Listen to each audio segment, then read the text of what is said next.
नमस्कार। आज हम बात करने वाले हैं रमित सेठी की किताब I will teach you to be rich के बारे में, जिसने पर्सनल फाइनेंस को देखने का नजरिया ही बदल दिया है। ये कोई आम फाइनेंस किताब नहीं है, बल्कि ये मनोविज्ञान पर आधारित एक मॉडर्न गाइड है, जो सिखाती है कि बिना किसी गिल्ट या कमी के एक शानदार जिंदगी कैसे जी जाए। तो जब कोई कहता है कि अमीर बनना है, तो दिमाग में क्या आता है? क्या वही अपनी पसंदीदा कॉफी छोड़ना, हर छोटी छोटी चीज पर पैसे बचाने की टेंशन? रमित सेठी कहते हैं, बिल्कुल नहीं, ये सब करने की जरूरत ही नहीं है। और यहीं पर आता है इस किताब का सबसे मजेदार और सबसे अलग फलसफा। ये पारंपरिक सलाह से एकदम हटकर है। ये पैसे के साथ एक बिल्कुल नया रिश्ता बनाने की बात करता है। एक ऐसा रिश्ता जहां खर्च करने में खुशी मिले, कोई अफसोस या गिल्ट नहीं। तो फर्क साफ है ना? एक तरफ है वो पुरानी सोच जो हमें छोटी छोटी कटौतियों में उलझा देती है, और दूसरी तरफ है सेठी का नजरिया जो कहता है कि अरे छोटी छोटी बातों पर क्यों अटके हो, बड़ी जीत पर ध्यान लगाओ, जैसे कि अपनी सैलरी बढ़वाना या सही जगह इन्वेस्ट करना। बात बजट की टेंशन लेने की नहीं, बल्कि एक ऐसा ऑटोमेटिक सिस्टम बनाने की है जो सारा काम खुद कर दे।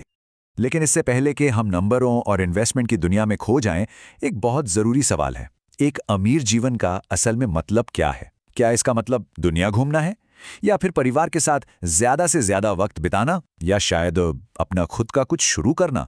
देखिए, इसका जवाब हर किसी के लिए अलग होता है। तो आज के हमारे सफर का रोड मैप कुछ ऐसा रहेगा। हम इन 5 स्टेप्स को एक एक करके समझेंगे और देखेंगे कि कैसे एक मजबूत फाइनेंशियल नींव से शुरू करके ऑटो पायलट पर एक रिच लाइफ तक पहुंचा जा सकता है। तो चलिए शुरू करते हैं। तो सबसे पहले हमें एक मजबूत नींव डालनी होगी। सोचिए, ये उस इमारत की बुनियाद की तरह है जिस पर हमारा पूरा फाइनेंशियल फ्यूचर टिका होगा। और इस बुनियाद के 2 सबसे जरूरी पिलर हैं, क्रेडिट कार्ड और बैंक। अक्सर लोग क्रेडिट कार्ड को कर्ज का जाल समझते हैं, लेकिन सच तो ये है कि अगर इन्हें स्मार्टली इस्तेमाल किया जाए तो ये बहुत पावरफुल टूल बन सकते हैं। बस कुछ चीज़ें ध्यान में रखनी है। बिल हमेशा पूरा और टाइम पर भरना, अपनी क्रेडिट लिमिट का 30% से ज़्यादा इस्तेमाल ना करना, और हाँ, रिवॉर्ड्स का फ़ायदा उठाना। और सबसे बड़ा हैक, सारे पेमेंट्स को ऑटोमेट कर दो, फिर कोई ड्यू डेट मिस होने का टेंशन ही नहीं। अब बात करते हैं बैंकों की। देखिए, जो ट्रेडिशनल बैंक होते हैं ना, वो अक्सर छिपे हुए चार्ज और बहुत कम इंटरेस्ट रेट से ही पैसा कमाते हैं। तो इसका एक सीधा साधा उपाय है।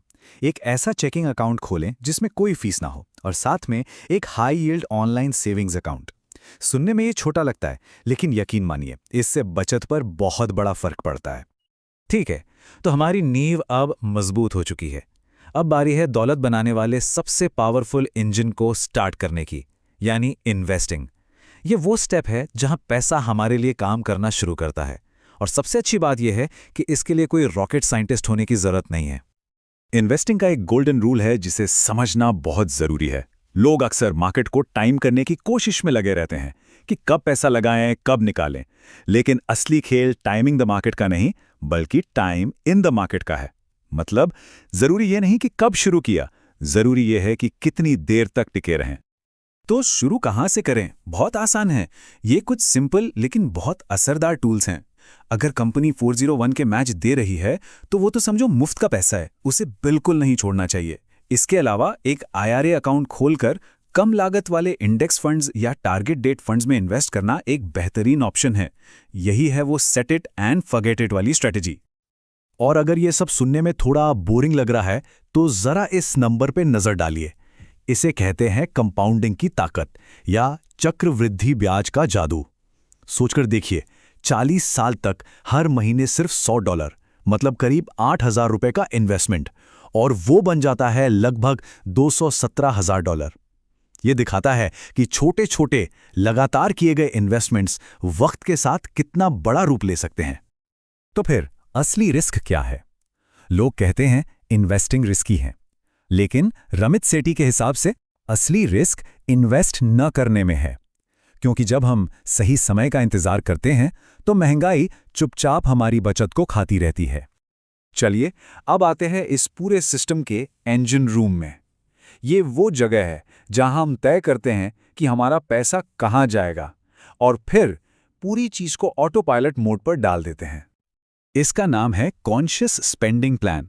अब ये कोई टिपिकल बजट नहीं है जहां हर चीज पर रोक टोक हो। नहीं, ये एक ऐसा फ्रेमवर्क है जो हमें आज़ादी देता है ये तय करने की कि हमारे लिए क्या ज़रूरी है।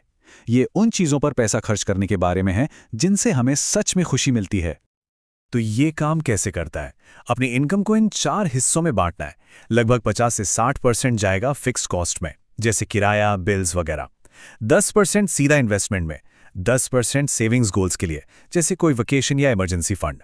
और जो बाकी बचा 20 से 30%, वो है गिल्ट फ्री स्पेंडिंग मनी। और इस पूरे सिस्टम की सबसे बड़ी ताकत क्या है?